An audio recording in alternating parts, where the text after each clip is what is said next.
एक बार की बात है कि एक शिष्य अपने गुरु का बहुत आदर सम्मान किया करता था। गुरु भी अपने इस शिष्य से बहुत स्नेह करते थे, लेकिन वह शिष्य अपने अध्ययन के प्रति आलसी और स्वभाव से दीर्घसूत्री था। सदा स्वाध्याय से दूर भागने की कोशिश करता तथा आज के काम को कल के लिए छोड़ दिया करता था।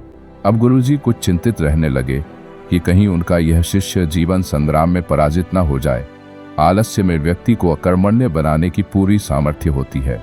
ऐसा व्यक्ति बिना परिश्रम के ही फलोपभोग की कामना करता है। वह शीघ्र निर्णय नहीं ले सकता और यदि ले भी लेता है तो उसे कार्यान्वित नहीं कर पाता। यहाँ तक कि अपने पर्यावरण के प्रति भी सजग नहीं रहता है और न भाग्य द्वारा प्रदत्त सुअवसरों का लाभ भी नहीं उठा पाता है। उन्होंने मन ही मन अपने शिष्य के कल्याण के लिए एक योजना बना ली। एक दिन एक काले पत्थर का एक टुकड़ा उसके हाथ में देते हुए गुरुजी ने कहा, मैं तुम्हें यह जादुई पत्थर का टुकड़ा 2 दिन के लिए देकर कहीं दूसरे गांव जा रहा हूं।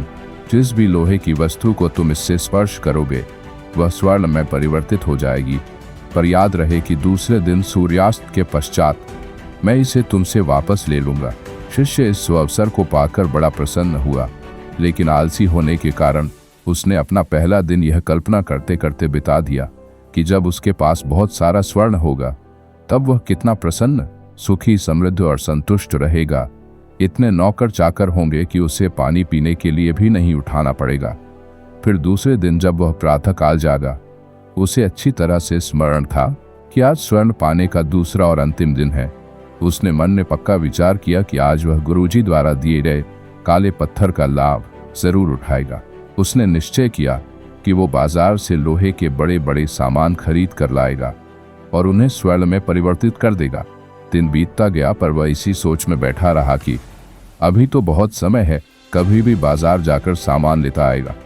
उसने सोचा कि अब तो दोपहर का भोजन करने के पश्चात ही सामान लेने निकलूंगा, पर भोजन करने के बाद उसे विश्राम करने की आदत थी और उसने बजाय उठ के मेहनत करने के थोड़ी देर आराम करना उचित समझा।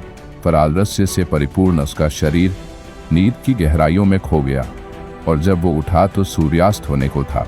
अब वह जल्दी जल्दी बाजार की तरफ भागने लगा, पर रास्ते में ही उसे गुरुजी मिल गए। उनको देखते ही वह उनके चरणों पर गिरकर उस जादुई पत्थर को एक दिन और अपने पास रखने के लिए याचना करने लगा, लेकिन गुरुजी नहीं पाने और उस शिष्य का धनी होने का सपना चूर चूर हो गया। पर इस घटना की वजह से शिष्य को एक बहुत बड़ी सीख मिल गई। उसे अपने आलस्य पर पछतावा होने लगा। वह समझ गया कि आलस्य उसके जीवन के लिए एक अभिशाप है और उसने प्रण किया कि अब वो कभी भी काम से जी नहीं चुराएगा और एक कर्मठ, सजग और सक्रिय व्यक्ति बनकर दिखाएगा। जीवन में हर किसी को एक से बढ़कर एक अवसर मिलते हैं, पर कई लोग इन्हें बस अपने आलस्य के कारण गंवा देते हैं। इसलिए मैं यही कहना चाहता हूँ कि यदि आप सफल, सुखी, भाग्यशाली, धनी अथवा महान बनना चाहते हैं तो आलस्य और दीर्घसूत्रता को त्याग कर अपने अंदर विवेक, कष्टसाध्य श्रम और सतत जागरूकता जैसे गुणों को विकसित कीजिए। और जब कभी आपके मन में किसी आवश्यक काम को टालने का विचार आए तो स्वयं से एक प्रश्न कीजिए, आज ही क्यों नहीं।